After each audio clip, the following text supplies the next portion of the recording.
আপনারা কি জানেন পায়েস রান্নার প্রচলন কখন এবং কিভাবে ঘটে?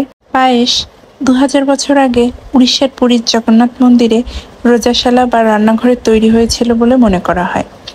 কিংবদন্তি অনুসারে একজন রাজপুত্র একটি সেতুর সাথে একটি স্থাপত্যের সমস্যা সমাধানের জন্য মিষ্টি দুধে ফেলে দেওয়া চালের বল ব্যবহার করেছিলেন, আর তখন থেকেই পায়েস রান্নার প্রচলন হয় বলে ধারণা করা যায়। হ্যালো এভরিওয়ান, আসসালামু আলাইকুম।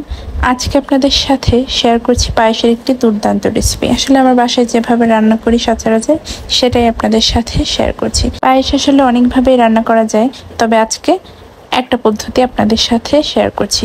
আমি এখানে 1 কেজির মতো দুধ নিয়েছিলাম। দুধ নিয়ে এটা আগে থেকেই জাল করে রেখে দিয়েছিলাম। দুধটা যখন কিছুটা ঘন হয়ে এসছে তখন এর মধ্যে পরিমাণ মতো চিনি যোগ করে দিয়েছি, আর 1 মুঠের থেকেও কম চাল নিয়ে ধুয়ে পানি ঝরিয়ে নিয়েছি। আর একটা চুলায় একটা প্যান বসিয়ে তাতে সামান্য একটু ঘি যোগ করে দিয়েছি। ঘিটা যখন গলে যাবে তখন এর মধ্যে আমি যোগ করছি 2টো দারুচিনি, 1টা এলাচ, আসলে এটা ফ্লেভারের জন্য। তারপর ধুয়ে পানি ঝরিয়ে রাখা চালটা এর মধ্যে যোগ করে দিয়েছি। এবার চালটা কিছুটা ভেজে নেব, এতে করে দারুণ একটা ফ্লেভার পাওয়া যাবে ঘিয়ের। তবে লক্ষ্য রাখবেন এটা যেন পুড়ে না যায়, এজন্য চুলাটা একদম মিডিয়াম লো হিটে রেখে আস্তে আস্তে ভাজবেন।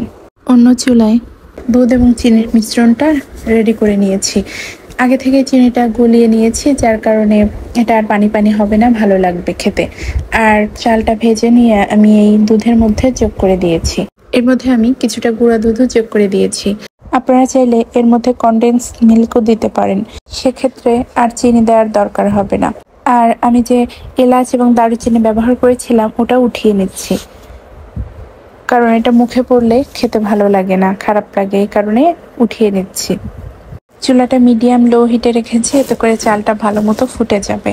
আর আমার কাছে একটু গলা গলা পায়েস খেতেই বেশি ভালো লাগে, এই কারণে চামচের পেছনের অংশ দিয়ে চালটা একটু ভেঙে নিচ্ছি, এতে করে একটা গলা গলা ভাব আসবে, ওটা খেতে বেশি ভালো লাগে। আপনারা চাইলে একটু লবণও যোগ করতে পারেন। অনেকে আবার মিষ্টি খাবারে লবণ দিলে পছন্দ করেন না। লবণ দিলে টেস্টটা অবশ্য ভালোই আসে, আমার কাছে খেতে অবশ্য ভালোই লাগে, তবে অনেকে পছন্দ করেন না মিষ্টি খাবারে লবণ দেওয়া।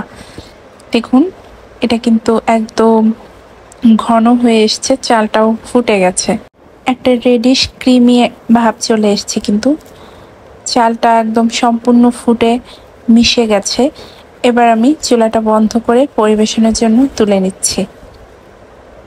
এভাবে রান্না করে দেখতে পারেন, এভাবে খেতেও কিন্তু বেশ ভালো লাগে। আর চালটা ভেজে নিলে একটু দানা দানা থাকে আর কি।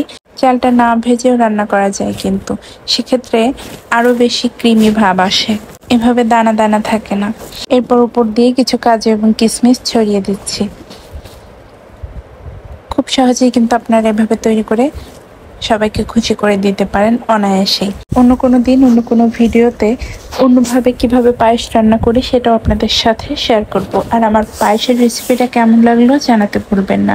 আর আমার পরবর্তী রেসিপি পেতে হলে অবশ্যই লাইক, কমেন্ট, শেয়ার করে পাশে থাকবেন। ধন্যবাদ।